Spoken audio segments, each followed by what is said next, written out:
Onivia, League of Legends highlights. Not with the Gnar. I meant with like the Vayne or like a Lucian. Oh, yeah, with the Gnar, it's like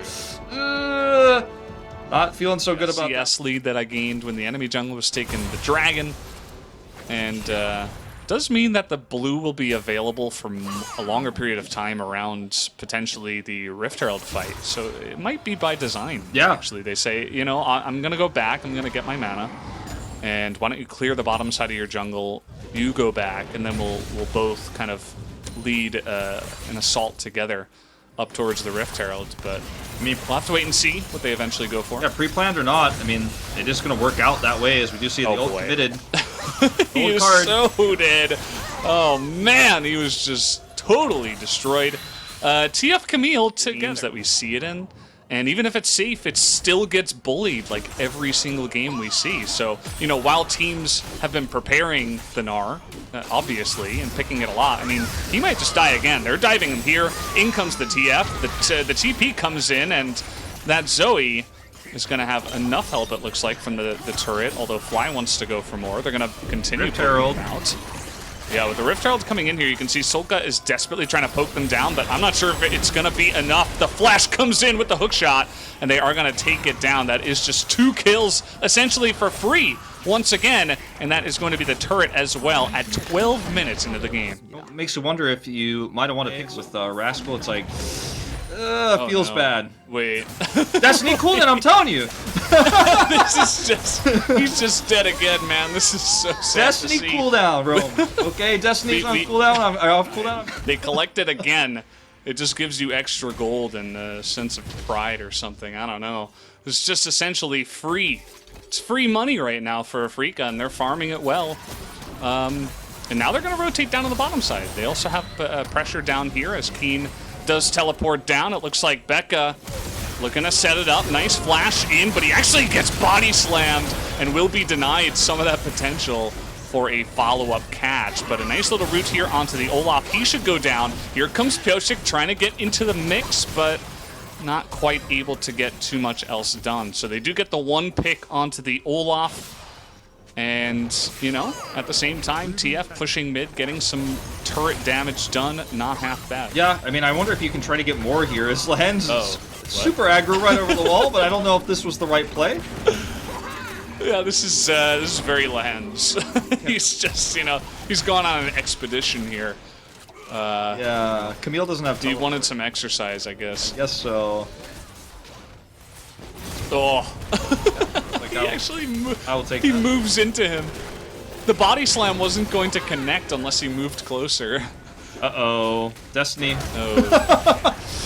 Yeah, well, that's the 4th Destiny and the 4th kill. Right now for Afreeca is, Bang is farming up just fine. He's got his Gale Force online.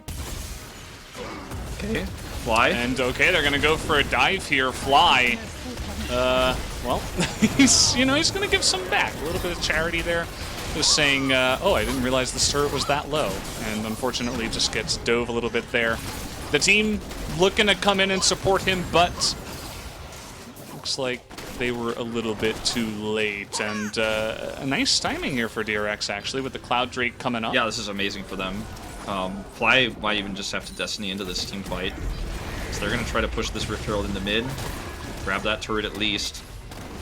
And, you know, if you look at the side lane right now, actually, Dread is a ways away. So, you know, I mean, they should have complete vision control over this Drake. Camille is just going to go side lane. Looks like Afreeca, at least this time, they have the presence of mind to say there's just no way we get this. Maybe we could delay a little bit. Not even going to go for it. In fact, just going to put Camille back in the top lane and give it up.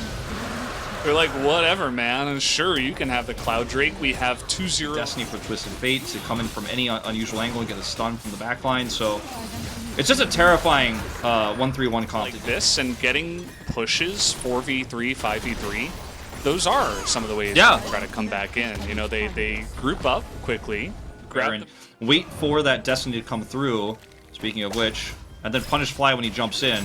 Becca was thinking about it, but this is just way too risky alone. He gets casked.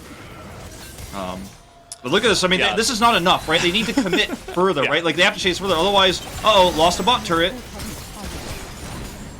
And, you know, this is where the power comes in, right? Because it's you don't even have to have a fight if you're Afreeca.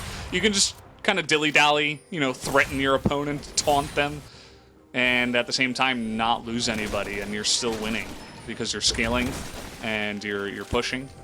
You're getting one step closer to that inhibitor, and once that opens up, it's just going to put even more pressure in. It'll be interesting, as Lehens is interesting position there. He's got a target on his back now, but immediately coming over the wall, here comes that Camille super fed. Has the stopwatch as well. They're just able to play front to back. King and finally makes his way in. Actually does a nice amount of damage up on the top side, but the rest of his team is kind of just dead here. You can see that Solka desperately trying to carry his team from the backside. Side lane again. Get Destiny back at any time. DRX needed to be more aggressive here. Well, they're going to try to get that one, and here we go. They found 5 members of Afreeca, and they want a fight. It looks like they're going to get on top of this Olaf, who actually does do a nice amount of damage to Becca, but in the end, a nice little pick. Really scary, though, still. With Lehens here, you can actually add so much disruption. Becca's on the side to make sure that he doesn't have the perfect angle. There's the cask.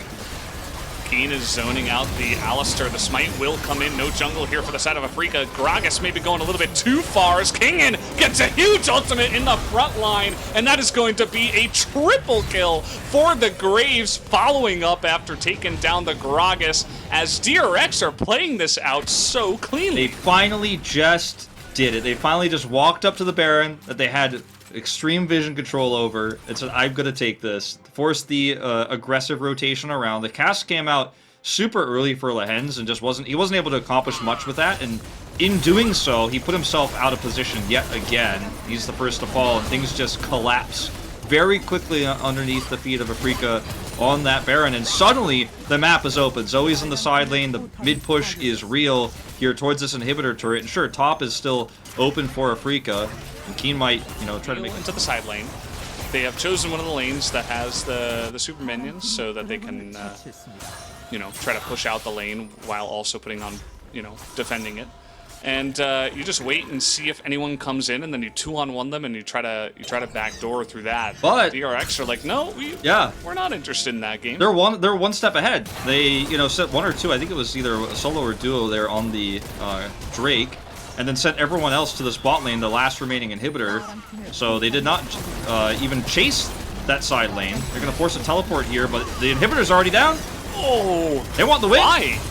Fly is just, I think he's just dead here. Hopping in, the Boomerang is going to get the job done. And Keen, incredibly strong though, on the back line, is going to get that Guardian Angel down. Now he's trying to get on top of Becca, not quite able to do so.